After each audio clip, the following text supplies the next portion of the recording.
이번 시간에는 우리 스몰 함수에 대해서 같이 한번 살펴보도록 하겠습니다. 자, 지금 문제 그림 보니까 지금 좀 이런 이제 데이터가 있대요. 이 데이터 가지고 이제 문제 풀어라 그거죠. 자, 그럼 이제 엑셀을 통해서 같이 한번 문제 풀어보자고요. 유형 1번이요. 유형 1번 문제 보니까 100m 초가 있대요. 초가. 지금 이곳에 이제 100m 초하고 이렇게 이제 기록이 이곳에 있습니다. 자, 이 값들 중에서 가장 짧으면 1등이다. 지금 여기서 이제 100m 달리기를 했으니까 이 값들 중에서 이 초기록 중에서 가장 작은 그 값이 이제 1등이 되겠죠. 그리고 나머지는 이제 공백을 결국에다 표시해라. 1등만 1등이라고 그렇게 표시하고 나머지 이제 공백 표시해 달래요.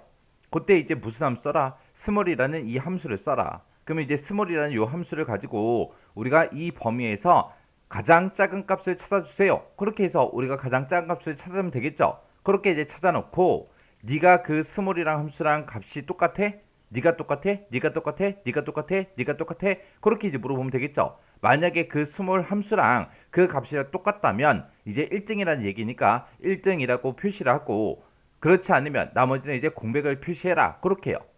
자, 그러면 일단은 우리가 스몰이라는 함수 가지고 한번 그 가장 작은 값부터 구해 보자고요.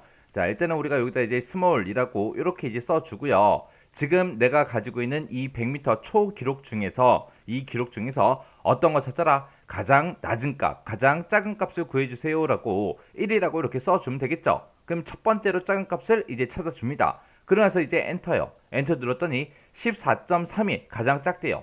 그러면 지금 이 함수를 봤을 때 지금 우리가 범위를 이만큼 잡았잖아요. 이 범위에서 가장 작은 값을 찾아주세요라고 그렇게 이제 우리가 스몰이라는 함수를 썼습니다. 그럼 내가 두 번째 사람 거를 우리가 구할 때도 가장 작은 값을 지금 이 범위에서 구해야죠. 세 번째 사람 거 구할 때도 우리가 이 범위에서 가장 작은 값 찾아라. 그렇게 해줘야 됩니다. 해서 이 범위는 변한다 안 변한다? 변하지 않더라. 변하지 않으니까 우리가 F4번 눌러서 전체 달라 붙여주면 되겠죠. 그렇게 해놓고 이제 엔터요. 그러면 가장 작은 값 나왔죠? 자, 그럼 요 스몰이라고 쓴 거 요거를 컨트롤 X에서 잘라내기 좀 하자고요. 그리고 나서 이제 if 함수를 이용해서 가장 작은 값이랑 값이 똑같아 라고 물어보고 만약에 똑같다면 이제 1등을 표시해라. 나머지는 공백을 표시해라. 그렇게만 써주면 돼요.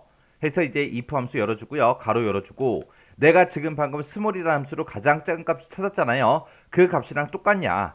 어떤 게 이 첫 번째 칸에 있는 이 초기록이 스몰 함수에서 구한 그 값이랑 똑같냐라고 물어봤어요. 만약에 이 값이 똑같다면 뭐라고 출력해라? 이제 1등이라고 출력해 달라. 그렇지 않으면 이제 뭐라고 출력해라? 빈 공백을 출력해 주세요라고 이렇게 이제 식 써주면 됩니다. 그리고 나서 이제 맨 뒤에 가서 이제 우리 if 함수 가로만 이렇게 닫아주면 되겠죠. 그러고 나서 이제 엔터요. 엔터 눌렀더니 빈 공백 떴고요. 체육엔들 쭉쭉쭉 해보니까 지금처럼 14.3 얘가 가장 작은 값이었고 그 칸에만 1등이라고 표시가 되고 나머지는 다 공백이 이렇게 이제 출력이 됐습니다. 해서 제가 지금 방금 이 문제 풀 때 쓴 식이 지금처럼 이렇게요. 해서 우리 스몰이라는 요 함수를 기준으로 봤을 때 이 범위에서 첫 번째로 스몰 가장 작은 값을 구해달라 그거예요. 그렇게 해서 이제 가장 작은 값을 그렇게 구해놓고 그 가장 작은 값이랑 A3번부터 시작해서 비교해 준 거죠. 똑같은지 비교해 주고 만약에 똑같은 값이 나온다면 그때 이제 1등이라고 출력해라. 그렇지 않으면 빈 공백 출력해라 라고 해서 우리가 if 함수를 이렇게 이제 써준 거예요. 이렇게 해주면 이제 1번 문제 끝이요.